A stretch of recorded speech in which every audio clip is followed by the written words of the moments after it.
Hi, I'm Teresa Price. I'm pursuing a degree in education through the Masters of Arts in Curriculum and Instruction degree program at the University of Texas at San Antonio, with a concentration in reading, language arts, and social studies. I've always been a teacher at heart. When I was 8 or 9 years old, I remember lining my stuffed animals and dolls in rows on chairs as makeshift desks and teaching them the lesson of the day. However, as I paraded around the house saying I was going to be a teacher, my dad told me there was no money in teaching and I needed to find a job that would support me. So my dream of becoming a teacher faded. Decades later, with children of my own, the teacher in me resurfaced as I embarked upon a journey to homeschool my 4 children. I enjoyed it immensely. It brought me great joy and satisfaction to teach my children to read and write. I hope to continue that euphoria by teaching other children once I become a certified teacher. This course has helped me to understand the foundation of the American education system and its development over the years. I understand that the socio-political nature of education is tied to the socio-economic statuses in society. The level of education one gets has a lot to do with where they live in the community. This course has aided my understanding of educational progress, obstacles our education structure has faced over the years, and education scholars' hopes and aspirations for the progression of our education system. It began with an introduction to the thoughts behind the ideal of education in this country and how the hearts of white men with their prejudices, superior race ideologies, created the achievement gap between whites and minorities. An achievement gap that we analyze today, diligently seeking ways that we may narrow the gap between ethnic groups. The foundation of our education system was not egalitarian for all people, and this is the whole of our problem in the American education system. As Gloria Lansome Billings shares, it is not the achievement gap that should be getting our attention, but rather the historical, economic, socio-political, and moral debt that has accumulated in our education system that we should be focusing on. Fixing this requires a change of heart for the gatekeepers of the system and an understanding that being inclusive of ethnicity, gender, and sexuality with all available resources will help even the playing field and close gaps. 2 weeks ago, the principal of the middle school I substitute teach for came into my classroom to check on the white male assistant teacher, also a substitute, to see if he was okay and if he was navigating his way with ease. I'm a black woman, and I've been substitute teaching at this school for almost a year now, and the principal has never sought me out to ask if everything was okay with me. Until the heart of man changes and we view all of mankind as equal and take the necessary measures toward equality, I fear the education debt Lansome Billings talks about will continue to mound. Interdisciplinarity brings great distinctive components of 2 or more disciplines. To my understanding, it is the overlapping of various disciplines like humanities and social sciences. For instance, and how these subjects have blurred genre, according to scholar Joe Moran. He explains these 2 subjects, for instance, can have duplicating theories, conceptual frameworks, terminologies, and texts. In very basic terms, interdisciplinary learning and teaching takes various subjects and combines them to make one big picture to help students understand how everything ties together. It is like when I was teaching my children to understand fractions and we went to the kitchen to cook. Measuring out an ingredient helped them to understand how a whole is divided up into parts. Fractions alone was an unconnected concept that didn't make sense, but measuring ingredients and making cookies in the kitchen helped my children see a part that fractions play in our lives. Social justice is another key factor in our education system. To teach hegemony, as our education system has done since its inception, is a sure way to create and maintain dominance over another group of people, and it needs to stop. It is, as Paulo Freire says, we have to identify the social and political injustices in our education system and take action against them, each in our own sphere of influence. I experienced this hegemonic style of teaching throughout my public school education.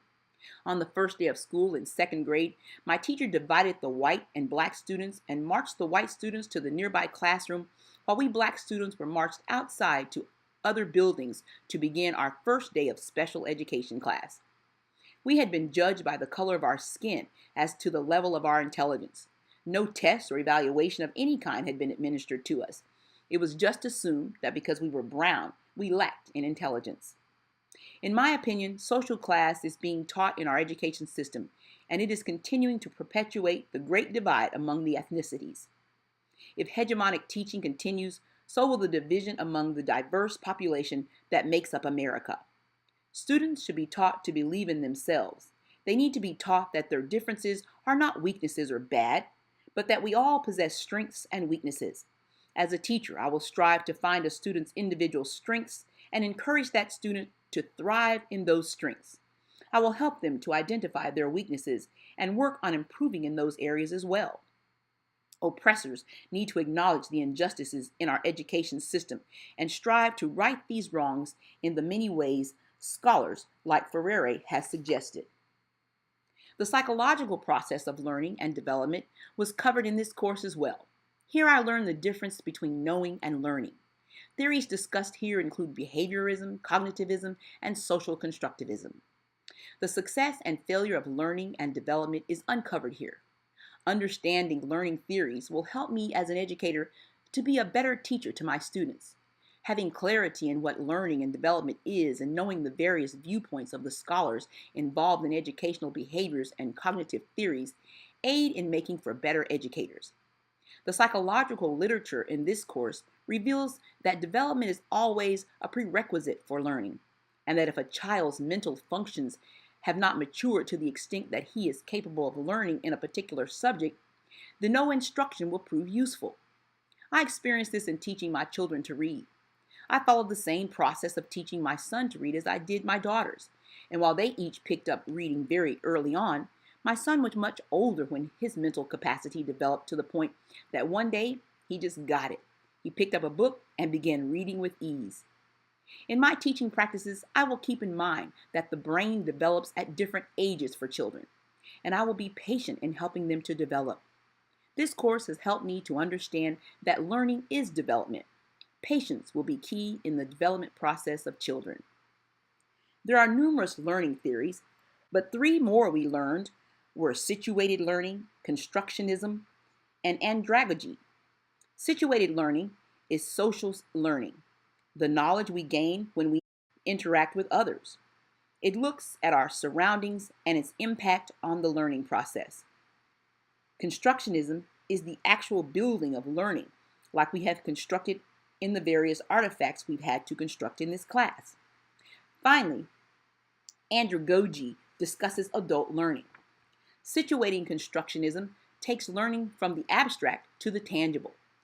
Educator Seymour Papert demonstrated how technological knowledge is being incorporated in learning. Situated learning focuses on environmental effects in learning and how well we actually learn in various environments, and what we learn depending on our surroundings. The various aspects of adult learning, or andragogy as it's called, gives us another method of learning. This is when we don't feel threatened as adults and learning becomes a completely internal process. Educator Alan Tuff, on the other hand, saw adult learning as a very pervasive activity. He explained some of the things that made adults want to learn.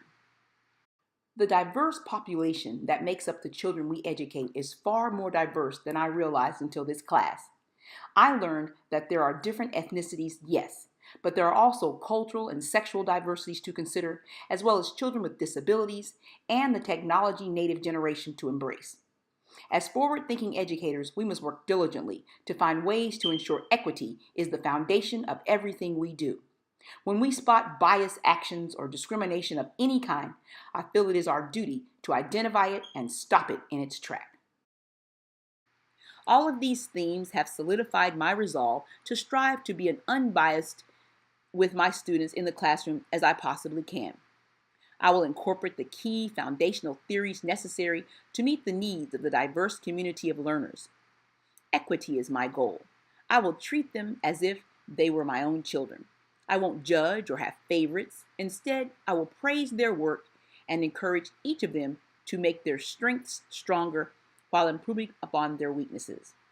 I will keep in mind the theories of learning that I have learned here and incorporate them in my pedagogy. I aim to instill in them that we all have something to contribute to society. I will do my best to help them find that something in themselves and share it with the world.